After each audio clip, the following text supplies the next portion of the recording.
Assalamualaikum warahmatullahi wabarakatuh. Perkenalkan, saya Meja Desmadi Putri dengan NIM 11026241114, mahasiswi pendidikan khusus Fakultas Ilmu Pendidikan Universitas Negeri Jakarta angkatan 2024. Yang terhormat Bapak Dr. Muhammad Arif Tabur MPD serta Ibu Citra Asri Maulidina MPD selaku dosen pengampu pada mata kuliah pembelajaran anak dengan hambatan majemuk. Di sini saya ingin memaparkan laporan dan program hasil intervensi pengembangan komunikasi pada peserta didik dengan hambatan majemuk di Sekolah Naufal N Zahra. Sebelumnya, saya ingin menjelaskan sedikit tentang apa itu anak dengan hambatan majemuk. Anak dengan hambatan majemuk atau yang sering disebut dengan anak dengan tunaganda atau multiple disabilities adalah anak yang memiliki dua atau lebih hambatan perkembangan secara bersamaan. Dan perlu ditekankan juga bahwa kondisi ini bukan sekedar gabungan dari dua hambatan yang berjalan masing-masing. Justru hambatan-hambatan ini saling berkaitan dan membuat kondisinya jadi jauh lebih kompleks. Nah, karena hambatannya saling mempengaruhi, otomatis kita sebagai pendidik itu nggak bisa pakai intervensi yang biasa saja. Kita butuh pendekatan yang sangat khusus untuk bisa menyentuh seluruh aspek kebutuhan apa aja sih yang dimiliki oleh anak. Karakteristik dan kombinasi hambatan majemuk anak majemuk itu tuh juga beda-beda loh teman-teman. Beberapa contoh kombinasi majemuk yang sering ditemuin di lapangan itu kayak hambatan penglihatan dengan hambatan pendengaran. Itu tuh anak mengalami gangguan pada dua indera sekaligus. Jadinya mereka sangat bergantung pada indera perabaan atau taktil mereka. Dan yang kedua itu ada hambatan intelektual dengan hambatan motorik. Misalnya anak cerebral palsy juga disertai disabilitas intelektual atau tunagrahita. Dan yang terakhir yang sering ditemuin itu adalah hambatan sensorik dengan hambatan perilaku. Contohnya kayak anak tunawicara yang juga memiliki spektrum autism atau anak dengan hambatan emosi dan perilaku. Nah, itu merupakan definisi anak dengan hambatan majemuk secara garis besar ya teman-teman. Masuk ke laporan observasi dan program intervensi pengembangan yang saya buat. Karena saya memilih komunikasi sebagai aspek yang saya pilih, jadi saya menggunakan teori perilaku verbal B.F. Skinner sebagai teori dasar saya. Nah, pada bukunya yang berjudul Verbal Behavior 1957, Skinner lebih menekankan soal analisis fungsional perilaku. Nah, jadi perilaku verbal itu tidak hanya sebatas ucapan lisan saja loh teman-teman.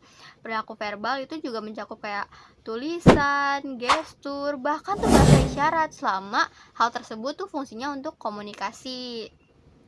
Nah, dalam pengaplikasiannya pada anak dengan hambatan majemuk, fokus intervensinya tuh perlu diubah. Karena kita sebagai calon pendidik, hal yang menjadi fokus penting itu tuh bukan lagi maksa mereka buat berbicara dengan sempurna, melainkan lebih melihat ke fungsi atau kegunaan dari pesan yang mereka sampaikan melalui penguasaan operan verbal seperti man, tag, eroik, dan intraverbal. Nah, melalui pendekatan ini, segala bentuk ekspresi anak seperti isyarat tubuh, penggunaan gambar, atau bahkan bunyi tertentu itu tuh dianggap sah, asalkan cara tersebut tuh efektif untuk menyampaikan kebutuhan mereka kepada orang-orang di sekitarnya.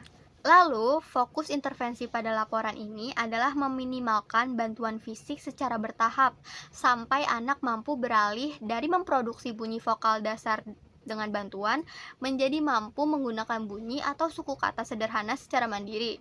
Goals utamanya adalah membentuk inisiatif spontan pada anak agar mereka bisa menggunakan kemampuan bersuara tersebut untuk menarik perhatian orang sekitar ataupun menyampaikan keinginannya.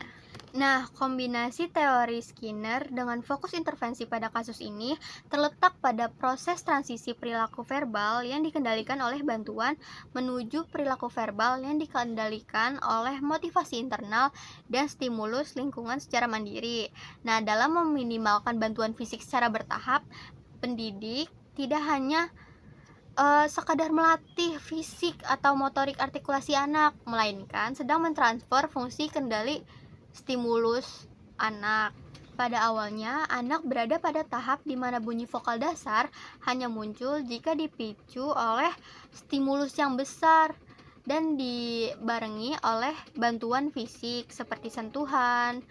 Dan pada tahap ini, fungsi bahasa anak tuh belum mandiri karena anak masih bergantung pada bantuan eksternal. Nah, pendidik harus mengurangi tekanan atau keterlibatan bantuan fisik secara perlahan. Di saat yang bersamaan, pendidik harus memanfaatkan motivasi internal anak. Terus, ketika bantuan fisik dikurangi dan anak tetap berusaha mengeluarkan bunyi vokal atau suku kata sederhana karena didorong oleh keinginannya, maka disitulah operan man yang murni mulai terbentuk. Goal utama dari kombinasi ini adalah ketika bantuan fisik sudah hilang sepenuhnya, kini anak mampu memproduksi bunyi vokal atau suku kata sederhana secara spontan. Bunyi tersebut langsung diiringi atau dibarengi dengan gestur atau tatapan mata. Setelah itu, anak bersuara secara spontan untuk menyampaikan keinginan. Dasar kepenuhan anak tuh terpenuhi, dan juga tuh anak bersuara secara spontan untuk menarik perhatian orang sekitar guna memulai interaksi sosialnya.